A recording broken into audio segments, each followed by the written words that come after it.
সকালের বাংলাদেশ দেখছেন দর্শক। আরো একবার সবাইকে আমন্ত্রণ জানাতে চাই। কলি আছে, সাথে জুবায়ের আছে, আমাদের সাথে চমৎকার তিনজন অতিথি আছেন স্টুডিওতে। একজন আমাদের সাথে সরাসরি যুক্ত হবেন অনলাইনে। তাদের সাথে পরিচয় করার আগে যে প্রসঙ্গটি আসলে বলতে চাই, যেটা আমি বলবার চেষ্টা করছিলাম, যে একটা সম্ভাবনাময় প্রজন্ম নিয়ে আমরা ক্রমে এগিয়ে যাচ্ছি। আমাদের ডেমোগ্রাফিক ডিভিডেন্টের যে অবস্থানে আমরা এই মুহূর্তে দাঁড়িয়ে, সেখান থেকে আসলে বাংলাদেশ সেই সুযোগটাই খুঁজছে যে সুষম গতিধারা যদি অব্যাহত থাকে তবে বিশ্বের বুকে এক অনন্য দৃষ্টান্ত বাংলাদেশ স্থাপন করতে পারে। আর কোনো ভাবে বা কোনো ক্রমে কোনো কূটকৌশলে যদি সেই ছন্দের পতন ঘটানো যায় তবে বাংলাদেশ কিন্তু খুব স্বাভাবিকভাবে আরও 100 বছর অপেক্ষা করতে হবে এই সময়টি ফিরে পাবার জন্য। এটা সকলেই জানেন, প্রতিবেশী রাষ্ট্ররা যেমন জানেন, বন্ধুপ্রতিম রাষ্ট্রগুলো জানেন বিশ্বের কর্তা ব্যক্তিরাও। আর তাই হয়তো এই মুহূর্তে বাংলাদেশের তারুণ্য নিয়ে বিশ্বের এত বেশি আগ্রহ। আর বাংলাদেশের তারুণ্য বাংলাদেশকে যে ভিন্ন ব্র্যান্ডিং এনে দিচ্ছে, তার তিনজন প্রতিনিধিকে আজ আমাদের সাথে স্টুডিওতে পেয়েছি। একজন অনলাইনে আছেন, তাদের সাথে পরিচয় করাচ্ছি। প্রথমে স্টুডিওতে যারা আছেন তাদের সাথে পরিচয় করাই। আমার ডান দিকে আছেন ঢাকা প্রকৌশল ও প্রযুক্তি বিশ্ববিদ্যালয় গাজীপুরের সহযোগী পরিচালক ছাত্র কল্যাণে ডক্টর মোহাম্মদ মাহমুদুর রহমান। শুভ সকাল। শুভ সকাল আপনাকে এখানে ইনভাইট করার জন্য। আছেন আমাদের সাথে জাহিদ হাসান রনি, যিনি সভাপতি ডুয়েট রোবোটিক্স ক্লাব। ধন্যবাদ আমাকে ইনভাইট করার জন্য। আর আমাদের সাথে আছেন নাজমুল হুদা, যিনি সাংগঠনিক সম্পাদক ডুয়েট রোবোটিক্স ক্লাব। শুভ সকাল, সবাইকে ধন্যবাদ। কেমন আছেন আপনারা? জি ভালো আছি। আমাদের সাথে অনলাইনেও একজন যুক্ত আছেন, আমাদের সাথে সুপর্ণা সরকার আছেন, যুগ্ম সাধারণ সম্পাদক ডুয়েট রোবোটিক্স ক্লাবের পক্ষ থেকে। শুভ সকাল আপনাকে এবং স্বাগত সুপর্ণা। শুভ সকাল ভাই, আপু, ভালো আছেন আপনারা? আমরা ভালো আছি, ধন্যবাদ। থাকুন আপনি আমাদের সাথে, আপনার সাথেও গল্প আমরা করব।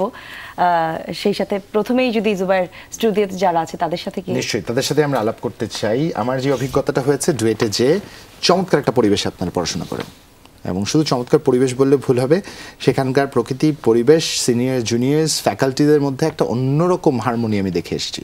এটা আমার বাস্তবিকভাবে দেখার একটা সুযোগ হয়েছে। সেই জায়গা থেকে ডুয়েট ব্যতিক্রম কিছু করবে এটা ভেবে নেওয়াটাই স্বাভাবিক, এটা হওয়াটাই স্বাভাবিক, কারণ অনেক পুরনো একটি প্রতিষ্ঠান, একটা ঐতিহ্য আছে। ঠিক সেই জায়গাটা থেকে দাঁড়িয়ে যদি স্যার আপনাকে প্রশ্ন করতে চাই, যে আপনার কাছে জানবার আগ্রহ আসলে এখানটায়, অন্য যে কোনো প্রযুক্তি প্রতিষ্ঠান থেকে ডুয়েট ব্যতিক্রম, আপনি কেন মনে করেন, কেন ব্যতিক্রম? ধন্যবাদ এই প্রশ্নটা করার জন্য, এবং আসলে এই বিষয়টা উপস্থাপন করছেন এই জন্য আমি স্পেশালি ধন্যবাদ জানাই। কারণ আমাদের প্রকৌশল ও প্রযুক্তি বিশ্ববিদ্যালয় আছে 5টা, অন্যগুলো আসলে আমাদের এইচএসসি ব্যাকগ্রাউন্ড থেকে আসে। ডুয়েটটা কিন্তু এখানে ব্যতিক্রম। তাদের কিন্তু ব্যাকগ্রাউন্ড হচ্ছে ডিপ্লোমা থেকে, মিনিং তারা কিন্তু অলরেডি একটা টেকনিক্যাল সেক্টর থেকে, আমাদের যে স্টুডেন্ট ইনটেক আমরা নেই, তারা কিন্তু অলরেডি একটা টেকনিক্যাল সাইডে তাদের কিন্তু কিছুটা স্কিল ডেভেলপ করা থাকে। So they are already oriented towards technology আর ইঞ্জিনিয়ারিং, রাইট? তো এই স্টুডেন্টগুলো যখন আমরা রিক্রুট করি, we already have an advantage যে আমরা যাদেরকে টিচ করতেছি তাদের অলরেডি কিছু হ্যান্ডস অন স্কিল আছে। তো সেখান থেকে আমরা যখন বিএসসি ইঞ্জিনিয়ারিং এর যাত্রা শুরু করি, so definitely we believe from our side যে আমরা এই টেকনিক্যাল এডুকেশনের জন্য যে স্কিল সেটগুলো প্রয়োজন সেগুলিতে অন্যান্য ইউনিভার্সিটির চাইতে কম্পারেটিভলি এক ধাপ এগিয়ে শুরু করি। কিন্তু তারা কিন্তু অলরেডি একটা স্টেপ কিন্তু অলরেডি দিয়ে রেখেছে ইঞ্জিনিয়ারিং ফিল্ডে। তো সেই জিনিসগুলোর প্রতিফলন কিন্তু আমরা যখন ক্লাস নিই, অ্যাজ এ টিচার আমি যখন ক্লাস কন্ডাক্ট করি, ল্যাবে যখন আমরা ল্যাবরেটরি এক্সপেরিমেন্টগুলো কন্ডাক্ট করি, সেটার প্রতিফলন কিন্তু আমরা দেখতে পাই। তারা কিন্তু অলরেডি রেসপন্ড করে। আমাকে কিন্তু একদম বেসিক থেকে শুরু করতে হয় না, যেটা কিনা আমি পার্সোনালি কিন্তু এইচএসসি ব্যাকগ্রাউন্ড থেকে, আমার যখন বিএসসি পড়তে আপনি শুরু করেছিলেন তখন আপনাকে বেসিক থেকে পড়তে হয়েছে। এক্স্যাক্টলি। আমার কাছে হয়তো বা ফর এক্সাম্পল আমি যখন ডায়োড, যেহেতু আমি ইলেকট্রিক্যাল ইঞ্জিনিয়ার একজন, সো ডায়োড, ট্রানজিস্টর, এই জিনিসগুলো যখন আমি আমার ইউনিভার্সিটিতে শুরু করছি, আমার হয়তো এই জিনিসগুলো জানা ছিল, নামগুলো জানা ছিল। এক্স্যাক্টলি। কিন্তু আমি যখন আমার স্টুডেন্টকে এই জিনিসগুলো পড়াতে যাই, they already know quite a bit about that. কিছু ক্ষেত্রে চাপেরও হয়ে যায় না একজন ফ্যাকাল্টি হিসেবে, যে তার মেধার তাগিদটা যেন আমি নিবারণ করতে পারি। চাপেরও হয়, এট দ্য সেম টাইম আমি মনে করি এনজয় করি। আনন্দের। জি, যে আসলে আমি যেটা জানাতে যাচ্ছি they already know about it, তাদের অলরেডি এই সম্পর্কে জানার আগ্রহ আছে। এটা কিন্তু আমার জন্য একটা অ্যাডভান্টেজ। মানে যখন আমার এক থেকে শুরু করতে হয় তখন আমার প্রস্তুতিটা একের থেকে শুরু করার হয়, যখন আমার 99 থেকে শুরু করতে হয় তখন প্রস্তুতিটা কিন্তু চমৎকার। এই ধারাবাহিকতা একটু জাহিদ হাসান রনি আপনার কাছে জানতে চাই। স্যার যেটা বলছিলেন যে আপনারা একটা হ্যান্ডস অন এক্সপিরিয়েন্স নিয়ে তারপরে ইউনিভার্সিটি লাইফটা শুরু করছেন বা প্রযুক্তি প্রকৌশল বিদ্যার পড়াশোনা শুরু করছেন, সেক্ষেত্রে খুব স্বাভাবিকভাবে আপনাদের কাছ থেকে চমৎকার কিছু প্রত্যাশা আমরা করতেই পারি, এবং সেই জন্য প্রতিষ্ঠান আপনাদেরকে যথেষ্ট পরিমাণ সাপোর্ট দেয় বলে আমার জানবার এবং দেখবার একটা সুযোগ হয়েছে। সে আলোকে জানতে চাই, যা দেখেছি আদতেই কি তা সত্যি, নাকি শুধুমাত্র দেখাবার জন্যই সেই সুযোগ সুবিধা ছিল? একজন শিক্ষার্থী হিসেবে কি মনে হয়? না, আসলে আমাদের দিক থেকে চিন্তা করলে আমাদের যে টিচারদের যে সাপোর্ট, এটা অস্বাভাবিক সুন্দর আর কি, মানে যথেষ্ট সুন্দর। তো এবং এটা আমরা ইউজ করে আমাদের যে ফিউচার প্ল্যানিং বা আমাদের যদি আপনি অ্যাচিভমেন্টগুলো দেখেন, আমাদের শুধু যে একাডেমিক অ্যাচিভমেন্ট সেটাই না, আমাদের এক্সট্রা কারিকুলার যে অ্যাচিভমেন্ট এটাই কিন্তু বেশি থাকার কথা। যেহেতু আমাদের হ্যান্ডস অন ট্রেনিং আগে থেকে ছিল, আমরা কিছুটা এডুকেটেড হয়ে এসেছি স্টেম এদিকে, তো এই দিক থেকে আমরা আমাদের এক্সট্রা কারিকুলার অ্যাক্টিভিটিস বিশেষ করে রোবোটিক্স ফিল্ডে আমরা বেশ ভালো করছি। তো টেকনিক্যাল ফিল্ডগুলোতে যেহেতু আমরা ভালো করছি, সেহেতু আমাদের কিছুটা এক্সপিরিয়েন্স ছিল, বাট ওটা তো সাফিসিয়েন্ট ছিল না, তাই না? এই জন্য তো আমরা বিএসসি এডুকেশনে আসলাম। তো এখানে এসে স্যারদের সাপোর্টের মাধ্যমেই আমরা আমাদেরকে ডেভেলপ করার সুযোগ পাচ্ছি, এবং এটা থেকে আমরা নিজেদেরকে প্রমাণ করারও সুযোগ পেয়েছি, এবং আমাদের অ্যাচিভমেন্টের সংখ্যাও খুব একটা কম না। সো সেদিক থেকে নিশ্চয়ই কম না। এখানে একটা বিষয় শেয়ার করতে চাই, নিজের আগ্রহ থেকে শেয়ার করতে চাই। আমি নিজেও একজন ইঞ্জিনিয়ারিং স্টুডেন্ট, ইঞ্জিনিয়ারিং স্কুলের স্টুডেন্ট। আমি বরাবরই ডিপ্লোমা ইঞ্জিনিয়ার কমপ্লিট করে যারা বিএসসি করতে এসেছেন তাদের ভয় পেতাম, কারণ এনাদের সাথে মেধা বা জানবার দৌড়ে পার পাওয়াটা খুব কঠিন। এবং আপনাদের সাথে যখন এই জন্য কথা বলি, নিজেকে খুব সামলে বুঝে শুনে তারপর প্রশ্নটা করি। আপনার কাছে আসবো আমরা নাজমুল হুদা, তবে তার আগে একটু আমরা সুপর্ণার কাছে যেতে চাই। সুপর্ণা, খুব স্বাভাবিকভাবে প্রযুক্তি প্রকৌশল ক্ষেত্রে নারীদের বিচরণ বা অংশগ্রহণ কিন্তু বিগত সময়ের চেয়ে অনেক বেশি আমরা দেখেছি। ওমেন ইন ইঞ্জিনিয়ারিং, খুব স্বাভাবিকভাবে বিষয়টি এখন অনেক আলোচিত। বিশ্বের বিভিন্ন প্রান্ত থেকে নারীরা যারা প্রযুক্তি খাতের সাথে সংশ্লিষ্ট রয়েছেন, তারা নিজেদের মেধার পরিচয় রাখছেন। সেখানে একজন নারী প্রতিনিধি হিসেবে একটু জানতে চাই, ডুয়েট আপনাদের যেমন পরিবেশ পরিস্থিতিটা দিচ্ছে এবং রোবোটিক্স ক্লাবে আপনাদের যে ধরনের প্র্যাকটিস হয়, ইউ অ্যাজ অ্যান ইঞ্জিনিয়ার এটা কতখানি আপনাকে আপনার পেশাগত জীবনের জন্য প্রস্তুত করছে বলে মনে করেন? ধন্যবাদ। আচ্ছা, এক্ষেত্রে আমাদের পেশাগত দিক থেকে চিন্তা করতে গেলে আমরা অনেকটাই সাপোর্ট পাচ্ছি, যে ক্ষেত্রে অন্যান্য মেয়েরা যারা হচ্ছে এই অ্যাক্টিভিটিসে, যে কোনো কারিকুলাম অ্যাক্টিভিটিসে অ্যাড নেই, তাদের ক্ষেত্রে যেমন ব্যাপারটা অনেক কঠিন হয়ে যাবে। যেমন জব সেক্টরগুলোতে আমরা সাধারণত জেনে থাকি যে আমাদের স্কিলটাই বেশি দেখে, পড়াশোনার রেজাল্টটাও যেমন দেখে, পাশাপাশি স্কিলটাও বেশি দেখে। সেক্ষেত্রে আমাদের রোবোটিক্স ক্লাব আমাদের অনেক সাপোর্ট করে।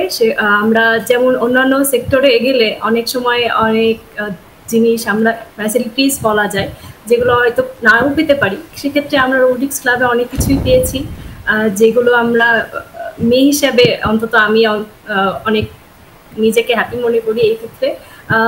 এখানে আরও কিছু ব্যাপার আছে, যেমন ডেভেলপমেন্ট দিক থেকে, যে আমাদের সিএসসি, ট্রিপল-ই, তারপরে মেকানিক্যাল, আদার্স ইঞ্জিনিয়ারিং সেক্টর যেগুলো আছে, সেইগুলোর ক্ষেত্রে অনেক মেয়েরাই পড়ার দিক থেকে আগ্রহ ফিল করে না। আবার এখন যেইটা ব্যাপারটা আছে সেটা হচ্ছে আপাতত মানে পড়াশোনার দিক থেকে মানুষজন আগ্রহ হচ্ছে যে না, আমি এখন ইঞ্জিনিয়ারিংও পড়তে চাই। জেনারেল সেক্টরের ব্যাপারটা হয় হচ্ছে ডাক্তারি আর ইঞ্জিনিয়ারিংয়ের ক্ষেত্রে মেয়েরা সাধারণত চায় যে আমি ডাক্তারির ক্ষেত্রেই যাব, বেশি ইঞ্জিনিয়ারিং সেক্টরে যাব না। এখানে এখন ব্যাপারটা সিমিলারই আসার চেষ্টা করছে যে না, ইঞ্জিনিয়ারিং ফিল্ডেও মেয়েরা আগ্রহ পাচ্ছে যে না, আমরা ইঞ্জিনিয়ারিং ফিল্ডেও ভালো কিছু করতে পারবো। আসছি ফ্যাসিলিটিসের জন্য, কিছু কিছু ফ্যাসিলিটিস যেমন রোবোটিক্সের একটা মজার ব্যাপার আছে যে লাইভ মানুষের মতো কাজ করা। যেমন ধরেন আপনি একটা রোবট করবেন, সে আপনার সাথেই আপনি যেটা চাচ্ছেন সেটাই করবে, এরকম একটা ইন্টারাকশন কিন্তু রোবোটিক্স ফিল্ডে আমাদের অনেক ইন্টারেস্ট ফিল করায়। নিশ্চয়ই আগ্রহ তৈরি করে, যে আগ্রহের জায়গাটি আসলে আপনার কাছ থেকে সুপর্ণা জানবার চেষ্টা করছিলাম। এবার একটু কঠিন প্রশ্ন নিয়ে আসি আমরা নাজমুল হুদার কাছে। না, বেশি কঠিন প্রশ্নটা একটু সহজ করে বলবো। খুব স্বাভাবিকভাবেই রোবোটিক্স হচ্ছে এমন একটি বিষয় যে বিষয়টি নিয়ে বিশ্বের বিভিন্ন প্রান্তে প্রাপ্ত রিসোর্সেস এত বেশি যে তার সাথে কম্পিট করা কিছুটা ক্ষেত্রে বাংলাদেশের মতো একটি দেশের, যেখানে আসলে খুব স্বাভাবিকভাবেই আমাদের অনেক বেশি রিসোর্সেস নেই, আমাদের জন্য অনেক কঠিন হয়ে দাঁড়ায়। কিন্তু আনন্দের বিষয় হচ্ছে আন্তর্জাতিকভাবে যখনই বাংলাদেশ থেকে কোনো প্রতিনিধি দল গেছে, চমৎকার বিস্ময়ের ফলাফল তারা বরাবরই নিয়ে আসছে। এর মূল কারণটি কোথায়? এটা কি শুধুমাত্র শিক্ষার্থীদের আগ্রহ, প্রাতিষ্ঠানিক সহায়তা, সেই রকম একটি এনভায়রনমেন্ট, নাকি এর মাঝে অন্য কোনো সিক্রেট আছে যেটা আজ অবধি আমরা জানতে পারলাম না? একজন সভাপতি হিসাবে ক্লাবের কি মনে করেন আপনি? আচ্ছা, প্রথমত আমি যেটা বলতে যাচ্ছি সেটা হচ্ছে আমি ক্লাবের সাংগঠনিক সম্পাদক। দুঃখিত, সাংগঠনিক সম্পাদক হিসেবে জানতে চাই। এখন বিষয় হচ্ছে যে আমার কাছে মনে হয় যে আসলে প্যাশন হচ্ছে সবচেয়ে বড় কারণ হবে। কারণ আমার কাছে হয়তো খুব বেশি দামি ইকুইপমেন্ট আছে, ভালো ইকুইপমেন্ট আছে, বাট আমি এটা ব্যবহার করতে পারি না বা আমি জানি না বা করতে চাই না। যদি এরকম সমস্যা হয় সেক্ষেত্রে ওই দামি ইকুইপমেন্টে যদি খুব বেশি কাজে আসবে সেরকম কিছু না। মানে আমরা যেটা করি যে আমাদের ঠিক যে ইকুইপমেন্ট আছে হয়তো এটা দাম কম দামি হবে, এটা হয়তো সেন্সিটিভিটি অত ভালো না, এটা তো ভালো রিডিং দিতেছে না, বাট আমরা যেটা করি যে ঠিক ওইটার মধ্যে বেস্ট ইউজটা করার চেষ্টা করি। এই জন্য যেটা হয় যে আমরা হয়তো যখন দেশের বাইরে কম্পিট করতে যাই, যেমন লাস্টে আমরা আইআইটি বোম্বেতে গেলাম, সেখানে আমাদের একটা টিম সেকেন্ড এবং একটা থার্ড হয়ে আসছে। সেখানে কিন্তু অনেক দেশের টিম গেছে, মানে ইন্ডিয়ার টিম তো অবশ্যই ছিল এখানে, যেহেতু আইআইটি বোম্বেতে এটা হোস্ট করছে ওরা, এবং সেখানে রাশিয়া থেকে টিম আসছে, ইভেন আফ্রিকান দেশ থেকেও টিম আসছে, ইউরোপ থেকে আসছে। তো ওরা কিন্তু সেখানে আমাদের সাথে কম্পিট করতে পারেনি, ওদের ইনস্ট্রুমেন্ট খুব দামি ছিল, অনেক বেশি ছিল, বাট আমরা যেটা করতে পারছি যে আমরা আসলে সেখানে প্লেস করতে পারছি। আমার কাছে মনে হচ্ছে আসলে প্যাশনটা সবচেয়ে বড় গুরুত্বপূর্ণ বিষয়। এবং এরকম আমাদের অনেক হয়েছে যে আমরা রোবোটিক্স ক্লাবে আসলে আমরা যখন কাজ করতে যাই সন্ধ্যা 8টার সময় আমরা গেলাম, এরকম হয়েছে আমরা রাতে খাওয়া দাওয়া করি নাই, আমাদের মনে হয় না যে এখন আমাদের ক্ষুধাই লাগে না, এরকমও হয়েছে রাত 2টা বাজে মনে হয়েছে এখন ক্ষুধা লাগছে। কেন মনে হয়েছে যে আমি একটা প্রবলেম সলভ করতে করতে বিরক্ত হয়ে গেছে, এখন আর পারতেছি না, এখন ক্ষুধা লাগছে। তখন আমরা খুঁজি কোথায় খাবার পাওয়া যাবে, হলে তো খাবার পাওয়া যাবে না, তা আমরা বাইরে যা খাওয়া দাওয়া করে আবার আসি, সারা রাত ক্লাবেই থাকি, সকালে আমরা যে ক্লাস করি পরে আবার ক্লাবে আসি, এরকমও হয় আমাদের মাঝে মাঝে। এবং আমরা যে কম্পিটিশনগুলো করি, কম্পিটিশনগুলো আগের রাতটা নর্মালি আমরা হয়তো 2-1 ঘন্টা ঘুমাই, অনেক হয়তো ঘুমাইও না। কম্পিটিশনটা করে যখন আমরা একটা অ্যাচিভমেন্ট ওইখান থেকে পাই, তখন একটা তৃপ্তি আসে, এই তৃপ্তিটা আসলে দিন শেষে সবচেয়ে বেশি। আর আমি একটু আমার স্যারদের সাথে একটু অ্যাড করতে চাই, সেটা হচ্ছে যে অন্যান্য ইঞ্জিনিয়ারিং ইউনিভার্সিটি যেগুলো আছে সেখানে হচ্ছে যে সবাই এইচএসসির পর আসে আর আমরা ডিপ্লোমার পর আসি। তো এখানে যেটা হয় যে আসলে আমরা আগে থেকে জানি যে আসলে আমি কোন ফিল্ডে যাব এবং আমি কি করতে চাই। হ্যাঁ, ইয়েস, অবশ্যই। কারণ এইচএসসি পরে যেটা হয় যে ইঞ্জিনিয়ারিং ফিল্ড তো অনেকগুলো আছে, সেখানে মেরিট লিস্ট থাকে, সেই লিস্টের উপর বেসিস করে বিভিন্ন সাবজেক্ট চয়েস থাকে। বাট আমাদের যেটা হয় যে আমরা একটা ইন্ডিভিজুয়াল সাবজেক্টে পরীক্ষা দিই, যেমন যে সিভিল থেকে আসছে সে সিভিলে পরীক্ষা দিবে, যে মেকানিক্যাল থেকে আসছে সে মেকানিক্যাল পরীক্ষা দিবে। তো সেক্ষেত্রে প্যাশনের জায়গাটা অনেক বেশি থাকে এখানে। ধরুন আমি হয়তো সিএসসি পড়তে চাইতাম, যদি আমি এইচএসসি করে যেতাম, সেক্ষেত্রে হয়তো সিএসসি আমি পাইতাম না, আমি হয়তো রেজাল্ট খারাপ করছি বা অন্য একটা মেরিটের পজিশন হয়তো পিছনে আছে, আমি হয়তো সিএসসি পছন্দ করি, আমি সিটি পড়ি বা মেকানিক্যাল, সেক্ষেত্রে কিন্তু প্যাশনটা ওরকম ভাবে আসবে না, কাজ করবে। বাট আমরা কিন্তু আগে থেকেই জানি যে আসলে আমি কোন ডিপার্টমেন্ট থেকে পড়ে আসছি এবং আমি কোথায় যাব। প্যাশনটা এখানে আসলে এই জন্য বেশি কাজ করে, আমার ধারণা এটাই। বুঝার চেষ্টা করলাম এতক্ষণ কি কি কি কি হচ্ছে, কিভাবে হচ্ছে পেছনের গল্পটা। একটু স্যারের কাছে যদি আসতে চাই, এই যে একগুচ্ছ তরুণ আপনি পাচ্ছেন, প্রতিবারই পাচ্ছেন, ক্লাসে যাচ্ছেন, শেখাচ্ছেন, এদের কাছ থেকে সবচেয়ে আপনার কি মনে হয় যখন তারা ডিপ্লোমা করে আসছে আপনাদের কাছে, তখন এদের সবচেয়ে কোন জায়গাটায় বেশি নজর দেওয়া দরকার, কোথা থেকে তাদেরকে আবার গাইড মানে করছেন? সেই একই সাথে আমি বলতে চাচ্ছি আসলে মোদ্দা কথা যে ওদেরকে গাইড করবার বিষয়টাও তো একটা বড় পরিধি, সেই জায়গাটাতেও একটা প্রতিনিধিত্ব লাগে, একটা চৌকস বুদ্ধিমত্তা লাগে। সেই মাইন্ডসেটটা কিভাবে তৈরি করছেন বা কোন জায়গাতে আসলে কাজ করা দরকার বলে মনে করেন এবং করছেন? ওকে, থ্যাংক ইউ এই কোশ্চেনটার জন্য। এটা আসলে আমার পক্ষ থেকে যদি আমি বলি, সেটা হচ্ছে যে আমাদের এই ডিপ্লোমা যেই কারিগরি যেই মানে আমাদের যেই সিলেবাস এবং হচ্ছে ওখানকার যে এডুকেশনটা আছে, ওখানে হয়তো বা এখনো কিছু সুযোগ রয়ে গেছে ইমপ্রুভমেন্টের। আমি বলছি না যে এখানে মানে we are not getting quality products, we are definitely getting quality products, but ওখানে হয়তো ইমপ্রুভমেন্টের আরও কিছু সুযোগ রয়ে গেছে। স্পেশালি হয়তো বা ল্যাবরেটরি সেটআপগুলো, তাদের কিছু কোর্স কারিকুলামগুলোতে আরও প্রশিক্ষিত যদি শিক্ষক নিয়োগের ব্যবস্থা করে যদি আরও বেটার আমাদের যদি এই ইনপুটটা দেওয়া যায়, তাহলে আমাদের পক্ষ থেকে কিন্তু আমরা আরও ডেভেলপড এবং স্কিলড ইঞ্জিনিয়ার প্রডিউস করার জন্য আমরা সক্ষম হব। আর আপনি যে জিনিসটা বললেন সেটা হচ্ছে যে আমরা কোন জায়গাগুলোতে জোর দেই, তো ডেফিনেটলি যেহেতু আমাদের স্কিলড একটা ম্যান পাওয়ার নট অনলি আমাদের বাংলাদেশের জন্য two compete in the future world, আমাদের ফিউচার ওয়ার্ল্ড যেহেতু টেকনোলজি বেসড ওয়ার্ল্ড আমাদের আসতেছে এবং অলরেডি চলে এসছে, we are already talking about digital Bangladesh এবং আমাদের 4th ইন্ডাস্ট্রিয়াল রেভলিউশন, এই জিনিসগুলো অলরেডি আসতেছে। তো সেই জায়গাগুলোতে কিন্তু আসলে একটা স্কিলড ম্যান পাওয়ার, যেটা কিনা আমাদের মধ্যেই একজন বললেন যে এখন শুধুমাত্র আমাদের কারিকুলাম রেজাল্ট এটা দেখা হয়, অফ কোর্স এটা একটা মানে প্যারামিটার ক্যারি করে, এক্সট্রা কারিকুলাম অ্যাক্টিভিটিও লাগে, of course extra curricular activities at the same time আপনার হচ্ছে কোনো একটা স্পেসিফিক টুল ইউজ করার জন্য যে স্কিল সেটটা, সেই জিনিসগুলো প্রয়োজন।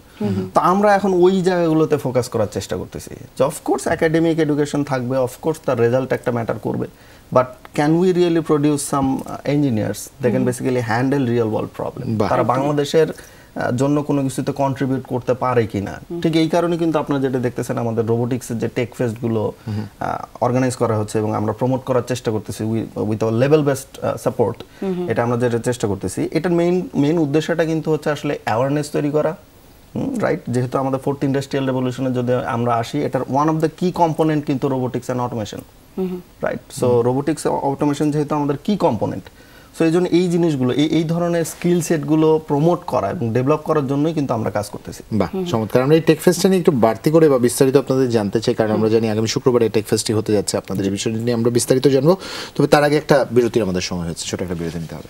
সকালের বাংলাদেশ দেখছেন, একটা ছোট্ট বিরতি নিয়ে আবারও এই গল্পে ফিরছি দর্শক, সাথেই থাকুন।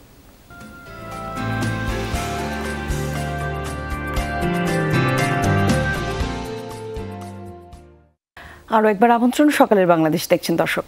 জুলা জুবাইর আছে আপনাদের সাথে, কলি আমাদের সাথে আছে, এবং আমাদের সাথে চমৎকার 3জন মানুষ স্টুডিওতে আছেন, একজন আমাদের সাথে সরাসরি অনলাইনে যুক্ত আছেন, তার কাছে আমরা যাব। তবে তার আগে যে বিষয়টি নিয়ে আসলে আমাদের আগ্রহের জায়গাটা বলছিলাম, জাহিদ হাসান রনি, সভাপতি ডুয়েট রোবোটিক্স ক্লাব, আপনার কাছ থেকে একটু জানতে চাই, এই যে টেক ফেস্ট যে এই বিষয়টির কথা আমরা বলছিলাম, একটু টেক ফেস্ট নিয়ে আমাদের বোঝাবেন তো, আমরা একটু বুঝি, আমরা একটু জানতে চাই কি হচ্ছে টেক ফেস্টটা, কেন হচ্ছে? আচ্ছা, আমরা বেসিক্যালি যেটা খুবই কমন ফেস্টগুলো হয়ে থাকে সেটা হলো যে কালচারাল ফেস্ট, আমরা সবাই জেনে থাকি। এরপরে হলো একটা হলো স্পোর্টস রিলেটেড যে ফেস্ট। এর বাইরে আমাদের যে এখনকার যে ফেস্টটা নিয়ে আমরা কথা বলছি সেটা হলো টেক ফেস্ট। তো টেক ফেস্টের জায়গাটা হলো যে আমরা ইঞ্জিনিয়ারিং সেক্টরে যে স্কিলগুলো ডেভেলপ করি বা আমাদের যে স্কিলগুলো ডেভেলপ করার কথা, এই স্কিলগুলোকে আমরা যে ডেভেলপ করলাম এটা কিভাবে শোকেস করা যায়। যে আমি কম্পিটিশনে গেলে একজন আরেকজনের সাথে কম্পিট করতেছি, তো আমার যে ল্যাগিংসগুলো জায়গাগুলো আছে এগুলোতে আমি পরে এনহ্যান্স করতে পারবো, ইমপ্রুভ করতে পারবো। এই যে একটা কম্পিটিটিভ এনভায়রনমেন্ট তৈরি করা, এটাই হলো যে আমাদের টেক ফেস্টের মেইন উদ্দেশ্য। যেখানে আমি যদি আমাদের ডুয়েট টেক ফেস্টের কথা বলি, এটা আমরা 2017 সাল থেকে করে আসছি। তো এইবারের টেক ফেস্টে আমরা অলমোস্ট 49 ইউনিভার্সিটিস থেকে রেসপন্স পেয়েছি, যে 49 ইউনিভার্সিটিস থেকে প্রতিনিধিরা আসছে। তো এতে করে যেটা হচ্ছে যে ইন্টার ইউনিভার্সিটির যে একটা কমিউনিকেশন, লাইক আমি ডুয়েটে পড়ি, আমি এখানে কিছু স্কিল লার্ন করেছি, কিন্তু আমি স্কিলগুলো কি কম্পেয়ার করতে পারছি? আমি রুয়েটে যারা আছে তাদের সাথে তো আমি আসলে ওইরকম এনভায়রনমেন্টটা আমি একাডেমিকভাবে পাচ্ছি না, যে তাদের সাথে কম্প্যারিজন বা আমার কোন স্কোপ কোন জায়গাগুলোতে আমার ল্যাগিংস আছে এগুলো জানার জন্য। তো আমাদের এই কম্পিটিশনে যেটা হচ্ছে, যেহেতু সবগুলো ভার্সিটি থেকে স্টুডেন্টরা আসছে, তারা তাদের স্কিলগুলোকে এখানে শো আপ করছে, আমি আমারটা দেখাচ্ছি, তারা তাদেরটা দেখাচ্ছে, এখান থেকে এমন একটা এনভায়রনমেন্ট তৈরি হচ্ছে যেটাতে আমাদের মধ্যে মানে যে আমরা কোন সেগমেন্টে কোন সেক্টরে আমাদেরকে ইমপ্রুভ করতে পারি এই জায়গাটা আমরা বুঝতে পারছি এখান থেকে। চমৎকার। সেক্ষেত্রে আমি বরঞ্চ একটু ভিন্নভাবে দেখি বিষয়টিকে, যেহেতু অন্যান্য প্রতিষ্ঠান এখানে আসবার সুযোগ পাচ্ছে এবং আপনারা one step ahead of them, diploma শেষ করে এসে আপনারা ইঞ্জিনিয়ারিং করছেন, আপনাদের কাছ থেকে মনে হয় জানবার সুযোগটা আরও অনেক বেশি তৈরি হয়, যেহেতু আপনারা অনেক ডিটেইলসে অন্তত 4টা বছর পড়াশোনা করেছেন, জেনেছেন, তারপরে আবার নতুন করে করছেন। নিশ্চয়ই আপনাদের কাছ থেকে জানবার সুযোগটা অন্যদের আরও অনেক বেশি। এই আগ্রহ নিয়ে এই বাকি 49টি প্রতিষ্ঠান যারা আসছে আপনাদের এই প্রতিষ্ঠানে, এই টেক ফেস্টে, নিশ্চয়ই তারাও সেই আগ্রহের জায়গাটা ধরে নিয়ে আসছে। একদম তাই। নাজমুলতার কাছে আমি একটা প্রশ্ন রাখতে চাই, সেটা হচ্ছে এই যে আপনারা টেক ফেস্ট করছেন, যারা মূলত টেক ফেস্টের যেটা বিবরণ দিলেন আমাদেরকে রনি, সেই জায়গা থেকে বলতে চাই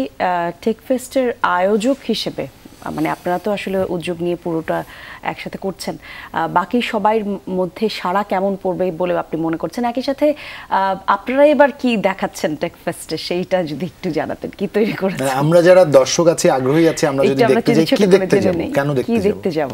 আচ্ছা, ওয়েল, আমি প্রথমত বলেছি আমাদের ক্লাব সম্পর্কে একটু বলে নেই।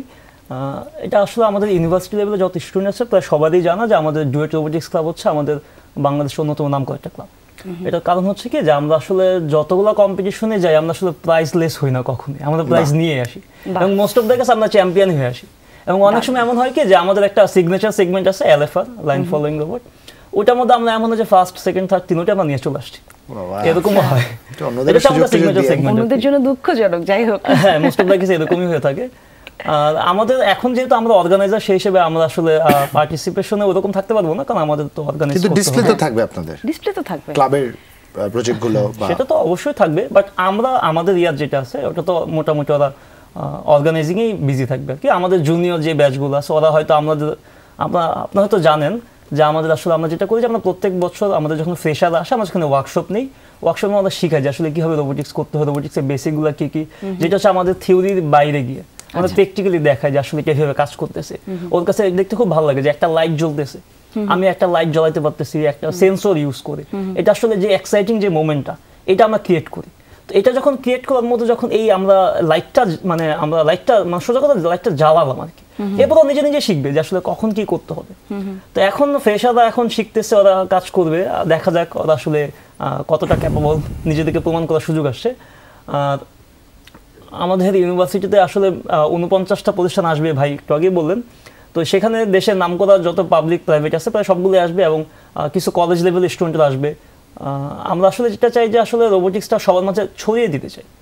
তো এই জন্য আমরা কিছু অলিম্পিয়াডের আয়োজন করেছি এখানে। তো অলিম্পিয়াডে যেটা হবে যে সিনিয়র জুনিয়র দুইটা ক্যাটাগরিও থাকবে।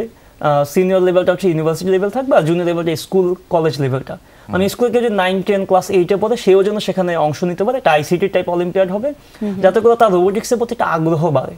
এই ছোটবেলায় যদি একটা আগ্রহ তৈরি হয়ে যায়, আশা করি সে বড় হয়ে এটাকে অনেক বড় লেভেলে সে নিয়ে যেতে পারে। মানে ওই বাতিটা শুধু বাতি জ্বললো না, তার ভিতরের ক্ষুধাটাকে জ্বালালো। অবশ্যই অবশ্যই আমাদের কাছে যে ক্ষুধাটাকে জ্বালিয়ে দেওয়া, বাকিটা সে নিজেই করে নিতে পারবে। একদম চমৎকার কথা পছন্দ হয়েছে। যেমন একটু সুপর্ণার কাছে যেতে চাই। Suparna, engineering is all about practicality, engineering is all about participation. খুব স্বাভাবিকভাবে এরকম ফেস্টগুলো নিশ্চয়ই একটা আগ্রহের জায়গা তৈরি করে। একটু আপনার কাছ থেকে জানতে চাই, এই যে প্রলং সময়, যেটা আসলে লেখাপড়ার বাইরে যে সময়টুকু দিতে হয় প্রযুক্তি শিক্ষার্থী হিসেবে, এই বিষয়টাকে কত পজিটিভলি আপনি দেখেন, এবং টেক ফেস্টার নিয়ে আপনার কাছ থেকে একটু আপনার প্রত্যাশাটা জানতে চাই। এবারে টেক ফেস্ট যেটা হচ্ছে, হ্যাঁ আচ্ছা, এখানে আপনি বলেন আমি কতটুকু স্যাটিসফাইড এটা নিয়ে, এটা আমি 100%ই বলবো, কারণ এটা আমার পছন্দের একটা ফিল্ড যেখানে আমি কাজ করে অনেক স্বাচ্ছন্দ্য বোধ করি। আর টেক ফেস্টের ব্যাপারে বলতে পারি যে হ্যাঁ, যাদের আগ্রহ এই বিষয়টাতে নেই, এই টেক ফেস্টই এমন একটা জায়গা যেখানে তারা যদি এই টেক ফেস্টটা কোনোভাবে অ্যাটেন্ড করে বা অন্তত দেখতেও আসে, সেক্ষেত্রে তাদের হচ্ছে যেই আগ্রহ ব্যাপারটা, তারা দেখে অনেকটা আগ্রহ ফিল করবে। যেমন আমাদের এখানে 4টা অলমোস্ট সেগমেন্ট রাখা হয়েছে, যে লাইন রাইডার নামে আমরা একটা সেগমেন্ট রেখেছি, যেখানে লাইন ফলো করে একটা রোবট চলবে। এখানে কিছু ম্যাথমেটিক্যাল টার্ম ফলো করে, কিছু কন্ডিশন রুলস ফলো করে এই রোবটটা চলার জন্য। যখন আমি একটা রোবটটা বানাবো, বট বানাবো, সেটাতে আমি যখন কোনো জিনিস নিজেই ইনপুট করে বলবো যে সে ডানে যাবে, যখন সে ডানে যাবে তখন আমার মানে এক কথায় যে যখন সাকসেসফুলি জিনিসটা রান হবে, তখন আমার কাছে অনেক ভালো লাগবে। তো এই ব্যাপারটা যখন তারা নিজে চোখে দেখবে, এক্ষেত্রে তারা অনেক আগ্রহী ফিল করবে। আরো একটা মজার সেকশন আছে যেখানে আমাদের তো রিলেটেড বলা যায়, যে রোবোটিক্স রোবট সকার যেটাতে আমরা বলে থাকি। নরমালি আমরা ফুটবল খেলতে যতটা মজা পাই, রোবোটিক্স ফুটবল খেলতে কিন্তু আমরা বেশি মজা পাই। এটা মেয়েদের ক্ষেত্রেও আসলে ব্যাপারটা অনেক মজারই হবে, কারণ টোটালি নিজের কন্ট্রোলে আমি কারো গোল করছি, তাও নিজের কন্ট্রোল করে, এই ব্যাপারটা অনেক ভালো লাগে। দৌড়াদৌড়ি কোনো ব্যাপার নেই এখানে, আমার হাতে আর ব্রেনে কন্ট্রোলে আমি হচ্ছে একজনকে গোল করছি, সেক্ষেত্রে ব্যাপারটা আরো বেশি মজার ক্রিয়েশন তৈরি করে এখানে। হ্যাঁ, নিশ্চয়ই নিয়ন্ত্রণ নিশ্চিতভাবে একটা স্বাচ্ছন্দ্যের জায়গা তৈরি করে। সুপর্ণা, আপনাকে অসংখ্য ধন্যবাদ। আপনার নেটওয়ার্কটি যদিও ডিস্টার্ব করছে কিছুটা, আপনার কথা সুস্পষ্টভাবে আমরা শুনতে পাইনি। আয়োজনের এই পর্যায়ে থেকে আপনাকে বিদায় জানাবো, এবং অসংখ্য ধন্যবাদ আপনি আমাদের সাথে এসে যুক্ত হয়েছিলেন। স্যার, আপনারা থাকছেন, আপনাদের সাথে আমাদের আলাপচারিতা চলবে, তবে আরেকটা বিরতির সময় হয়েছে। ছোট্ট বিরতি, দর্শক ফিরছি একটু পরেই, সাথে থাক।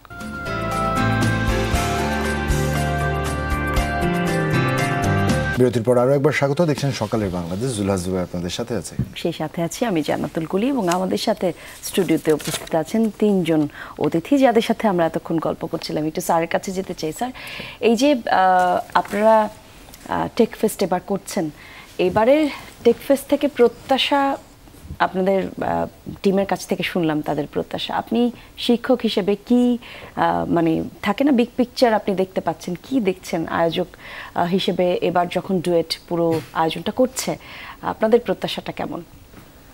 ওকে, ফার্স্ট অফ অল আমি বলবো যে I am proud of them. আমাদের we all are proud of them, of course. তো এখানে আমাদের প্রত্যাশার চাইতে হয়তো আমি ওদের আগের কোশ্চেনের সাথে দুই একটা অ্যাড করতে চাচ্ছিলাম। সেটা হচ্ছে যে আমাদের এই টেক ফেস্টটা আয়োজনটা কেন করতেছি, বেসিক্যালি আমরা আয়োজনটা কেন করতেছি এইটার আনসার দিলেই আমাদের প্রত্যাশাটাও কিন্তু ক্লিয়ার হয়ে যাবে। একদম। সাপোজ আমি যদি একদম মানে অনেকেই হয়তো বা রোবোটিক্স এই জিনিসগুলো জানবেন না, কিন্তু যদি একদম অ্যানালজি দিয়ে যদি একটা এক্সাম্পল দেই, সাপোজ আপনাদের দেখে কেউ যদি চিন্তা করে যে আমিও নিউজ অ্যাঙ্কর হতে চাই, you are probably one of the or two of the best anchors in news, মানে আমাদের এই নিউজ চ্যানেলগুলোতে। তো অনেকে কিন্তু কি করতে পারে, আপনাদের স্টাডি করতে পারে। অনেকে কিন্তু বলতে পারে কি আপনি গিয়ে একটু ক্লাস নেন, যে XYZ 3 জন আমাদের স্টুডেন্ট আছে, তারাই অ্যাঙ্করিংটা করতে চায়, আপনারা একটু ক্লাস নেন। তো এটাও কিন্তু তাদের এই অ্যাঙ্করিং এ বেনিফিশিয়াল হিসেবে কাজ করবে। হাউএভার আপনি যদি কাউকে এরকম সুযোগ দেন যে আজকে এরকম ডুয়েট থেকে 3 জন গেস্ট আসছে, হাউ বাট আপনি একটা ডেমো অ্যাঙ্করিংটা এখানে করেন, এটা কিন্তু whole different thing rather than আপনি তাদের টিচ করতেছেন, রাদার দেন আপনি তাদেরকে বুঝাতে চাচ্ছেন যে অ্যাঙ্করিংটা কিভাবে করে, how to develop yourself. Exactly এখন যদি আমরা এই এক্সাম্পলটা আমাদের টেক ফেস্টে নিয়ে আসি, আমরা একাডেমিক্যালি তাদের টিচ করতেছি, আমি ল্যাবরেটরিতে নিয়ে তাকে হাতে কলমে শিখাচ্ছি, বাট যখন টেক ফেস্ট আসতেছে he is practically doing something, say ownership create হচ্ছে একটা। এক্স্যাক্টলি, সে মানে হাতে কলমে রিয়েল ওয়ার্ল্ডে একটা প্রবলেমকে কিভাবে অ্যাড্রেস করতে হয় based on your academic knowledge, এইটার কিন্তু একদম হাতে কলমে ইমপ্লিমেন্টেশনটা আমাদের এই টেক ফেস্টে আসতেছে। এবং যখন একজন স্টুডেন্ট, কিংবা শুধু স্টুডেন্টই বলবো না, কারণ এখানে পার্টিসিপেট অনেকেই করতে পারেন, যেই পার্টিসিপেন্টই থাকবেন উনি যখন এই জিনিসটা ইমপ্লিমেন্ট করতে পারবেন, confidence is a big thing. একদম এই জায়গাটায় আরেকটা প্রশ্ন স্যার অ্যাড করতে চাই। আমাদের প্রত্যন্ত জায়গাতে অনেক গ্রামেই কিন্তু অনেক স্টুডেন্ট আছে যারা পড়াশোনা করছে, যারা ডিপ্লোমা পড়ছেন, কিন্তু তারা চিন্তাও করতে পারছেন না, হয়তো বা মনে একটা ভীতি কাজ করে, আমি কি পারবো কিনা রোবোটিক্স নিয়ে কোনো কাজ করতে, আমার পক্ষে কি সম্ভব কিনা। তাদের জন্য আপনি কি করবেন, যারা গ্রামে বসে পড়ালেখা করছে, যাদের একদমই আমি বলবো যে একটা লম্বা সময় পথ পাড়ি দিয়ে স্কুলে বা কলেজে যেতে হয়, তাদের জন্য আপনার কি এক্স্যাক্টলি আপনি ওই যে কথাটা বললেন আর কি, এবং আমাদের ওই জুবাইর ভাই একই কথাটা রিপিট করলেন, যে হয়তোবা আমাদের টেকনোলজিক্যাল শর্টকামিংস আছে, আমাদের হয়তোবা লিমিটেশন আছে, বাট স্টিল আমরা কিন্তু যখন ইন্টারন্যাশনাল পর্যায়ে যাচ্ছি আমরা কিন্তু বিগ অ্যাচিভমেন্ট করে আসতেছি। Why? Because we have the potential, we have the capability. আমাদের যেটা প্রয়োজন, we need to believe in ourselves. আমাদের যে এই ক্যাপাবিলিটিটা আছে, এই কনফিডেন্সটা গ্রো করা দরকার। এবং এই টেক ফেস্টগুলো কিন্তু আসলে আমাদের এই কনফিডেন্সগুলোকে বুস্ট আপ করতেছে সিগনিফিকেন্টলি। যখন আমাদের একজন পার্টিসিপেন্ট কিনা ন্যাশনাল ইন্টারন্যাশনাল পর্যায়ে গিয়ে উনি যখন এই ধরনের একটা প্রজেক্ট অ্যাকমপ্লিশ করতে পারতেছেন, তখন আপনি তাকে ইন্ডাস্ট্রিতে বলেন, রিসার্চে বলেন, যে কোনো কাজে বলেন, he or she will have much more confidence rather than শুধুমাত্র যদি আপনি একাডেমিক ব্যাকগ্রাউন্ড থেকে একজন ফ্রেশারকে নিয়ে এসে যদি বলেন যে তোমাকে কোনো একটা জবে কিংবা কোনো একটা কাজে অর মেবি এন্টারপ্রেনিয়রশিপ হিসেবে সে উনি কিছু করতে চান, তার কনফিডেন্স লেভেল যেখানে থাকবে, এরকম প্র্যাকটিক্যাল হ্যান্ডস অন কাজ করে আসার পরে তাদের কনফিডেন্স লেভেলটা কিন্তু আরো দিনে তফাৎ, একদম রাতে দিনে তফাৎ। একটু আমরা রনির কাছে যেতে চাই। রনি, ওই যে প্র্যাকটিক্যালিটির কথা বললাম, ব্যবহারিক জ্ঞানের কথাটা বললাম, ওই একটা জায়গা থেকে যে বিষয়টি এসে দাঁড়ায়, টেক ফেস্টে অনেকেই আসবেন, টেক ফেস্টে অনেকেই প্রতিনিধিত্ব করবেন, নতুনেরা নিজেদেরকে মেলে ধরবার চেষ্টা করবেন। You have crossed a path, আপনি নিজে একটা পথ অতিক্রম করেছেন এর মধ্যে দিয়ে। What you are looking at the fest, how you are looking at the fest, আপনি এই ফেস্ট থেকে কি খুঁজছেন আপনার জন্য? আচ্ছা, থ্যাংক ইউ ভাই, খুবই সুন্দর, খুবই ইমোশনাল একটা প্রশ্ন, আসলে অন্য কারণে ইমোশনাল প্রশ্ন। জি জি। তো আমরা যখন জুনিয়র ছিলাম, ফার্স্টে আসছি, রোবোটিক্স আর ইউনিভার্সিটি লেভেলে শুরু করেছি, তো তখন যখন আমাদের কোনো একটা ফেস্টের কথা শুনেছি, তখন আমাদের একটা ইমোশন ছিল যে আচ্ছা, এখানে গেলে আমি একটা প্রজেক্ট তৈরি করে নিয়ে যেতে হবে, তাই না? তো এটার জন্য ফার্স্ট অফ অল লাগবে একটা টিম ওয়ার্ক। তো একটা টিম তৈরি করতে হবে, তারপর কিছু একটা ডেভেলপ করতে হবে, তারপর সেটা শো আপ করতে হবে। এই শো আপ করার পরে যদি আমি সেখানে কোনো কিছু অ্যাচিভ করতে পারি, তাহলে একটা বিগ স্যাটিসফ্যাকশন থাকে যে আচ্ছা, আমি তাহলে রাইট পথে যাচ্ছি, আমি যে লার্নিংগুলো ট্রাই করছি শেখার জন্য, সেটা আমি লার্ন করতে পারছি যতটুকু পারি, সেটা আমি একটা রাইট পাথে যাচ্ছি। এই যে ফাইন্ডিংসটা, এটা স্টুডেন্টদের যে শেখার আগ্রহ, এটা একটা বড় জায়গা। আর এখন অর্গানাইজার হিসেবে আমার যে চাওয়াটা, অর্গানাইজার হিসেবে মানে ফার্স্ট অফ অল আমরা যেটা করি যে আমাদের রোবোটিক্স ক্লাবের অ্যাক্টিভিটিস, আমাদের জুনিয়র যেটা বললো যে আমরা ফার্স্ট স্টুডেন্টদেরকে কিছু স্কিল শেখানোর চেষ্টা করি। আমাদের একাডেমিকভাবে তো চলতেইছে শেখানো, এর পরবর্তীতে হ্যান্ডস অন ট্রেনিং, যেটা বেসিক থেকে, আচ্ছা একটা স্টুডেন্ট একটা বেসিক রোবোটিক্স শুরু করতে চাই, আপু যেটা বললেন আর কি, যে একজন রোবোটিক্সে শুরু করতে চাচ্ছে, তো তাকে বেসিক থেকে আমরা শুরু করালাম। এরপরে শুরু করানোর পরে 6 মাস পরে কি সে আসলে কিছু শিখতে পাচ্ছে? এটা যে আমার জাজমেন্ট, হ্যাঁ, এই জাজমেন্ট গুলো দেখানোর জায়গাটাই হলো আমাদের টেক ফেস্ট। সো আমার ইউনিভার্সিটিতে আমি যাদেরকে ট্রেনিং করিয়েছি, যাদেরকে আমি ওয়ার্কশপ নিয়েছি, তারা আসলে সারা দেশের যে স্টুডেন্টরা আছে তাদের সাথে কেমন করছে এই জানার জায়গাটা আমাদের মানে একটা, এই জন্যই বলছিলাম একটা ইমোশনাল প্রশ্ন, নিজে কি করলাম আসলে আমার জুনিয়রদের মধ্যে তার প্রতিফলন দেখতে পাওয়া যায় কিনা, এটা নিশ্চয়ই একটা বিশাল বড় ট্রানজিশন। একটু আমরা নাজমুল হুদার কাছে আসতে চাই। নাজমুল হুদা, আমাদের দেশে এখন প্রচুর রোবোটিক্স প্র্যাকটিস করছি আমরা, আমাদের প্রায় প্রত্যেকটি প্রতিষ্ঠানই নিজের মতো করে চেষ্টা করছে। স্কেলেবিলিটির জায়গায় যদি একটু বলি, ইন্ডাস্ট্রিয়াল ইনভলভমেন্টসের জায়গায় যদি একটু বলি, এখনও দেখা যায় আমাদের ইন্ডাস্ট্রিগুলো একাডেমিয়া থেকে সলিউশন খুঁজবার চেষ্টা করেন না, তারা বরঞ্চ কোনো বড় কর্পোরেশনের কাছে যে সলিউশন কিনে নিয়ে আসতে, সাবস্ক্রাইব করতে অনেক বেশি আগ্রহী থাকে। সেই একটা জায়গায় আমাদের যেই প্রযুক্তিগুলো তৈরি হচ্ছে, আর this scalable for the industrial level, scalable কিনা মনে হয় কিনা, এটা আসলে সম্ভব ম্যাস প্রোডাকশনে যাওয়া? আচ্ছা, প্রথমত আমি বলতে চাই যে আসলে নাথিং ইজ ইম্পসিবল। আমরা এটা বিশ্বাসই করি না যে আসলে সব কিছু সম্ভব, বাট বিশ্বাস করতে হবে প্রথমত যে আমরা আসলে সম্ভব কিনা, আমরা আসলে করতে চাই কিনা, প্রথমত সদিচ্ছাটা আছে কিনা। এখন আমাদের ইন্ডাস্ট্রিগুলো যেটা হয় যে আসলে ওরা মনে করে যে আমাদের দেশে তো একটা ট্রেন্ড আছে যে বিদেশি জিনিস মানেই ভালো, ঠিক না? তো দেশি জিনিস মানে আমরা খারাপ যেহেতু মনেই করি, সেই হিসেবে ওই দিনে ফোকাসটা একটু কমই হয়। বাট আমরা আসলে যথেষ্ট ক্যাপাবল। এখন দেশের এই সেক্টরটা অনেক বেশি সামনে অগ্রসর হচ্ছে এবং অনেক বেশি এগিয়েও আছে আসলে। যেমন আমাদের রোবোটিক্স ক্লাব 2014 সালে প্রতিষ্ঠিত ছিল। এরপর থেকে আমাদের যদি অ্যাচিভমেন্ট আমরা যদি বলি, আমাদের কিন্তু ইউএসএতে মাসওভার চ্যালেঞ্জে সেখানে কিন্তু গেছে, সেখানে আমাদের ওয়ার্ল্ড র্যাঙ্কিং আমরা 33rd মেবি হয়েছিলাম সেখানে। এবং আমাদের ইন্টারন্যাশনাল অনেক অ্যাচিভমেন্টের কথা বললাম, রিপিটেশন করলাম না। তো এখন বিষয় হচ্ছে যে আমাদের দেশে এখন এই সেক্টরগুলো আসলে ডেভেলপ এবং ডেভেলপিং দুইটাতেই আসলে আসি। কিন্তু ইন্ডাস্ট্রিগুলো যদি চায় যে আসলে দেশের ছেলেদেরকে সুযোগ দিবে, তারা আসলে সুযোগ দিতে পারে এবং আমরা আসলে সেই সুযোগটা খুব বেশি করে চাই। কারণ আমরা আসলে যেই প্রজেক্টগুলো করছি সেটা ছোট পরিসরে, আমরা যদি বড় পরিসরে করতে পারি, হোয়াই নট। একদম বাহ, চমৎকার। আপনাদের তিনজনকে অসংখ্য ধন্যবাদ। স্যার, একদম শেষ সময় চলে আসছে, আমাদের হাতে একদম সময় নেই। শুভকামনা রইল আপনাদের জন্য। দর্শকদের শুধু এতটুকু বলতে চাই এবং নীতি নির্ধারণী পর্যায়ে যারা আছেন তাদের এতটুকু বলতে চাই, আমরা আত্মরক্ষা বা সুরক্ষা যেভাবেই চিন্তা করি না কেন, নিজস্বতার একটা কোনো বিকল্প নেই, নিজস্ব প্রযুক্তির কোনো বিকল্প নেই। আপনি রাষ্ট্রের সার্বভৌমত্বের কথা যখন চিন্তা করেন, নিজস্ব সৈন্য বাহিনীর কথা কিন্তু চিন্তা করেন। তাই রাষ্ট্রের যখন এগিয়ে যাওয়া চিন্তা করতে হবে, নিজস্ব প্রকৌশল কিংবা প্রযুক্তিবিদ্যার প্রয়োগ নিশ্চিত করতে হবে। এই যে এখানে যারা আছেন রোবোটিক্স প্র্যাকটিস করে, কিংবা সমগ্র বাংলাদেশব্যাপী যারা মেধাবী তরুণেরা আছেন, যারা বাংলাদেশে নিজের অবস্থান থেকে সর্বোচ্চটুকু করবার এবং রাষ্ট্রকে সর্বোচ্চটুকু দেবার মানসিকতা ধারণ করেন, তাদের শুধু সুযোগ করে দিতে হবে মাত্র। আমরা যদি সুযোগ করে দিতে পারি, তবে বাংলাদেশকে যে অনন্য উচ্চতায় আমরা সকলে মিলে নিয়ে যেতে চাই, তা শুধুমাত্র সময়ের অপেক্ষা হয়ে থাকবে। একদমই তাই। এবং সেই সাথে বলতে চাই, তরুণ নির্ভর যেই সমাজ, যেই দেশ আমরা গড়তে চাই, সেই দেশ গড়তে পারবো আমরা তখনই যদি আমরা তাদের উপর বিশ্বাস করি, আস্থা রাখি। প্রত্যেকটা পরিবারের পক্ষ থেকেও সেই চেষ্টাটুকু থাকা উচিত, যাতে তাদের পরিবারের যেই তরুণরা আছে তারা যা করতে চায়, তারা যা দেখতে চায়, অবশ্যই সেটা হতে হবে তাদের ভালোর জন্য। সেই জায়গাতে একটু তাদেরকে বিশ্বাস করা, একটু তাদেরকে আশ্বস্ত করা এবং একই সাথে তারা যেই পথে হাঁটতে চাচ্ছে সেখানে তাদের পিছু পিছু হেঁটে যাওয়া এবং মনোযোগ রাখা, তাহলেই হয়তো সুন্দর একটা দেশ গড়ে ওঠা সম্ভব। আর এই প্রত্যাশা রেখেই সকালের বাংলাদেশে আজকের মতো বিদায় নিচ্ছি। শুভকামনা থাকলো টেক ফেস্টের জন্য। ভালো থাকবেন আপনারা সবাই। দর্শক, আপনারাও ভালো থাকবেন। চমৎকার দিন।